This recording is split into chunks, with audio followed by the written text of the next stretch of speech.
in for a treat. On August 21st, for the first time in almost a century, a total solar eclipse will reach across the country, plunging a strip 70 miles wide into darkness. NASA's Dr. Nicolene Vial says she's excited. What's super cool is for 2 minutes, all of a sudden in the middle of the day, it goes dark like it's a moonlit night. Weather permitting, the moon's silhouette will be visible as it passes across the country from Lincoln Beach, Oregon to McClellanville, South Carolina. And for those wearing safety glasses or using a pinhole camera, the sun's outer atmosphere known as the corona will be on full display. The solar corona is very hot. Millions of degrees, many orders of magnitude hotter than the surface below it, the surface of the sun. That's really weird. That'd be like if you walked away from a fireplace and it kept getting hotter. So we want to understand why that is.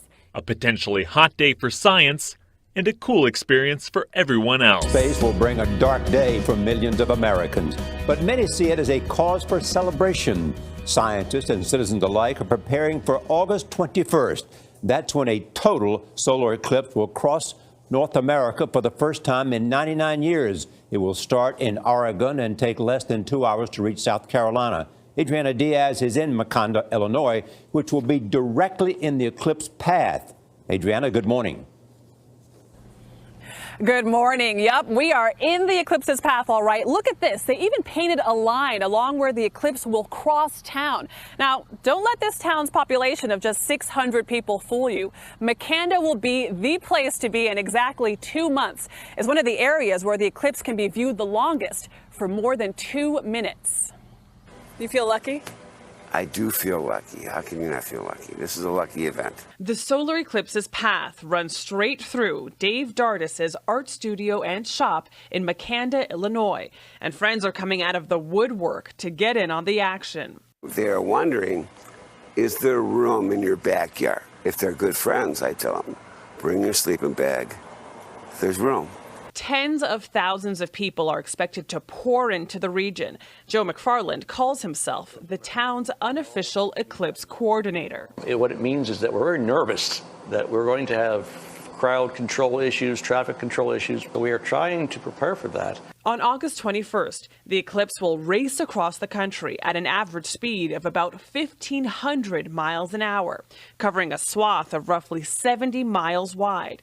Day will turn into night, and temperatures will drop as much as 25 degrees. And everyone all around you has this sense, this feeling of awe as they're watching this really incredible experience. Makanda is just one of the many places along the eclipse's path where scientists will also gather to collect rare data on the sun and the Earth. We're going to be looking at the changes in the clouds, temperature, light, as well as how are animals and plants going to respond to this. Looking skyward, the eclipse will give spectators their only chance to view the sun's lower corona. That area expels electromagnetic energy and matter into the solar system, which can have a real-world impact here on Earth.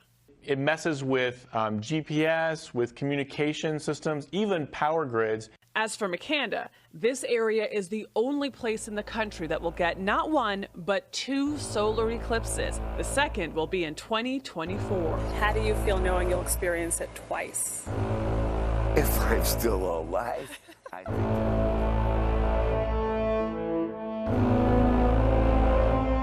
Celebrating, obviously, Monday's eclipse and tonight's focus on faith. Religion correspondent Lauren Green reports there are people who believe it means much more than meets the eye. In a few days, millions will witness a rare total solar eclipse as the moon blocks out the sun, arching a path across the nation. But beyond the science, some see biblical prophecy that the heavens tell of divine destiny, even a sign of the end times predicted in the Holy Scriptures. Signs are a mystery. So are prophecy. Both those things, they're shrouded in mystery and they have to be unlocked. Hudson Pillar can only speculate what the eclipse could mean. Right now we're living in a divided nation. We're seeing lawlessness. We're seeing just recently what's happened. I wonder if it's not a sign from God asking us to come back to our senses. From the Old to New Testament, several verses in the Bible reference eclipses. The prophet Joel predicts what many believe is the second coming of Christ at the last days, saying, "The sun will be turned to darkness and the moon to blood before the coming of the great and dreadful day of the Lord." Jewish scholars say the sages of the Talmud believed an eclipse was a bad omen caused by our sins. The next solar eclipse is due in 7 years, an interesting biblical number of completion.